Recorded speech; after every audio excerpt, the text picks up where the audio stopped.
भगवत पाद रामानुज स्वामी भूतपुरी में आए।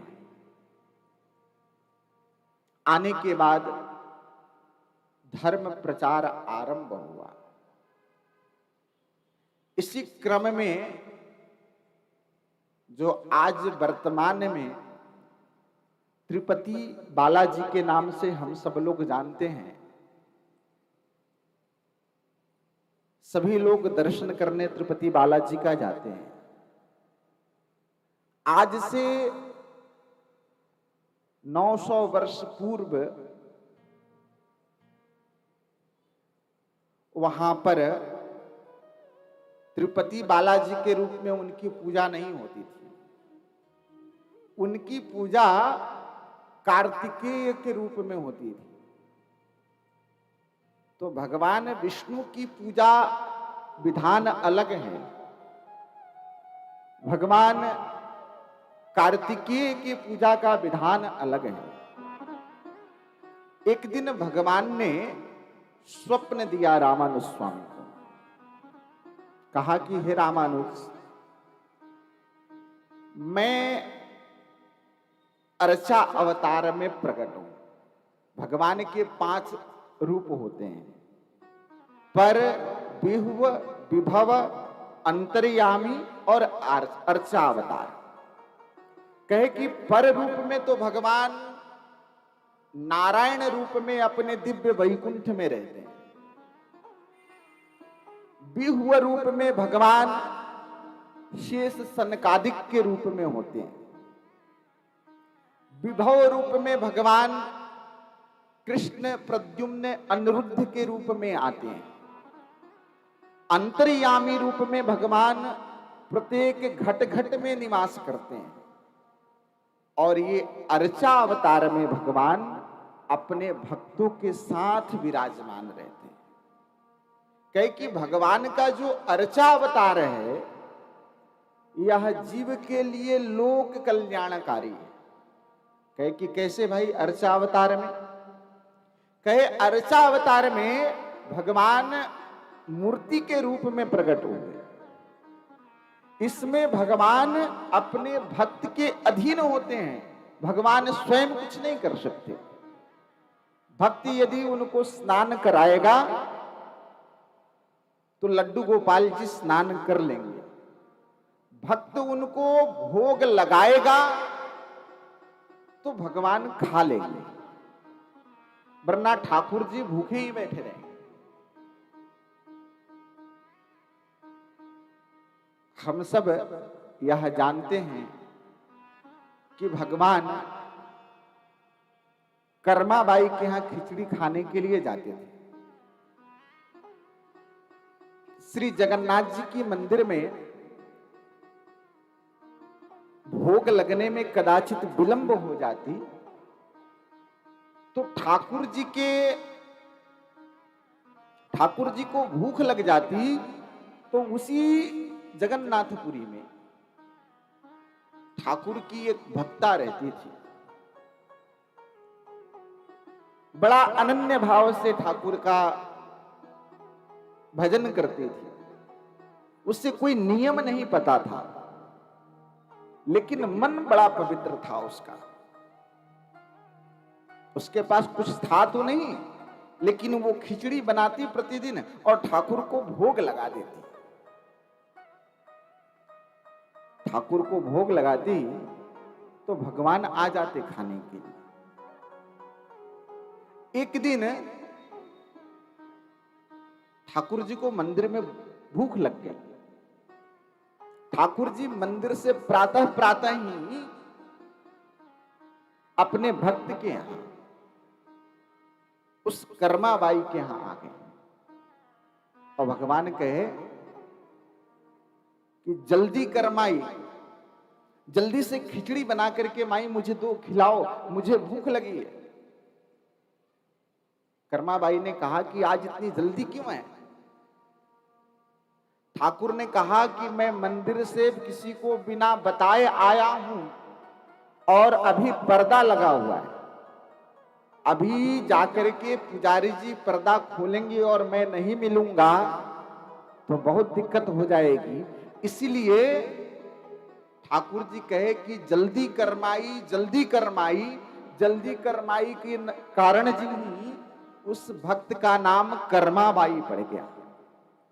तो भगवान ऐसे भक्त के यहां जाकर के खिचड़ी खा करके चले आते। तो अर्चा अवतार में भगवान स्वयं कुछ कर नहीं पाते। तो भगवान तिरुपति बालाजी ने रामानुज स्वामी को स्वप्न दिया कि मैं यहां कार्तिकेय के रूप में मुझे सब पूजन करते हैं, लेकिन मेरी पूजन की विधि तो अलग है। अब भगवान विष्णु को क्या है? तो अलंकार प्रियो विष्णु, भगवान विष्णु को सुंदर अलंकार प्रिय है, सुंदर सुगंधित पुष्प प्रिय है। और जलधारा प्रियो शिव, भगवान शंकर को जलाभिषेक प्रिय है।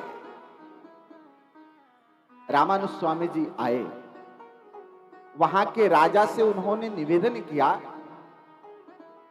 कि देखो, आप जिनकी आराधना कार्तिकेय के रूप में करते हैं, वो कार्तिकेय नहीं अपितु भगवान श्री विष्णु हैं वो। राजा ने कहा कि देखिए, आपके कहने से मैं इस बात को नहीं मानूंगा। शास्त्रार्थ हुआ, बड़े बड़े पंडित आचार्य उपस्थित हुए। निष्कर्ष यह निकला कि मंदिर में हम आयुध रख देते हैं। भगवान विष्णु का आयुध शंख और चक्र है, गदा और पद्म है। भगवान शंकर का आयुध त्रिशूल और डमरू है। सारे आयुध रख दिए गए। निर्णय यह हुआ कि जो भगवान होंगे, अपने जिस रूप को दर्शाना चाहेंगे, वह भगवान अपना आयुध स्वयं धारण कर लेंगे। रात्रि में पट बंद हो गया। सभी लोग बाहर बैठ करके अपने अपने आराध्य का ध्यान कर रहे थे। भगवान ने आदेश भेजा रामानुज स्वामी जी को, कहा कि हे रामानुज, तुम तो यह जानते हो कि यह मेरा अर्चा अवतार है, मूर्ति विग्रह है, तो मैं आयुध भी स्वयं धारण नहीं कर सकता। कहे प्रभु फिर क्या करूं? कहे कि देखो, तुम तो शेष के स्वरूप हो, इसलिए तुम मंदिर में आ जाओ। तो रामानुज स्वामी जी सर्प के रूप में परिणित हो गए और मंदिर से निकलने वाली जो जल का मार्ग था, नाली से अंदर प्रवेश किए और अंदर प्रवेश करके भगवान तिरुपति बालाजी को शंख चक्र धारण कराए। जब शंख चक्र भगवान तिरुपति बालाजी को धारण कराए, तो बालाजी ने कहा कि देखो, जो शंख चक्र धारण कराता है वो गुरु हो जाता है। तो आपने मुझे शंख चक्र धारण करा दिया, तो आप मेरे गुरु हो गए। और शिष्य का कर्तव्य है कि अपने गुरु को गुरु दक्षिणा भेंट करे। तो आप मुझे बताइए कि मैं आपको गुरु दक्षिणा क्या भेंट करूं? तो रामानुज स्वामी जी ने कहा कि हे प्रभु, यदि आप मुझे गुरु मान करके कुछ गुरु दक्षिणा भेंट करना चाहते हैं, तो आप सिर्फ इतनी कृपा करें कि मुझसे जो भी जुड़े इस संसार में, जिसको भी मैं आपका भक्त बना करके भेजूं, आप उसको सहर्ष स्वीकार कर लेंगे। आप उसमें किसी प्रकार का दोष नहीं देखेंगे। भगवान के साथ रामानुज स्वामी जी का यह एग्रीमेंट हो गया। अनुबंध पत्र साइन हो गया। बलम में महत भाष्यकारानुबंध। तो संत आचार्य जो है संसार में घूम करके धर्मोपदेश दे करके भगवान नाम दे करके उस जीव को भगवान से जोड़ देते हैं। जब वह जीव भगवान से जब जुड़ जाता है तो कहे कि वह जीव भी भगवान से जब जुड़ता है तो सबकी अलग अलग कामनाएं होती। कहे कि ऐसे भक्त की 4 कैटेगरी है। कहे कौन कौन से भक्त हैं भाई?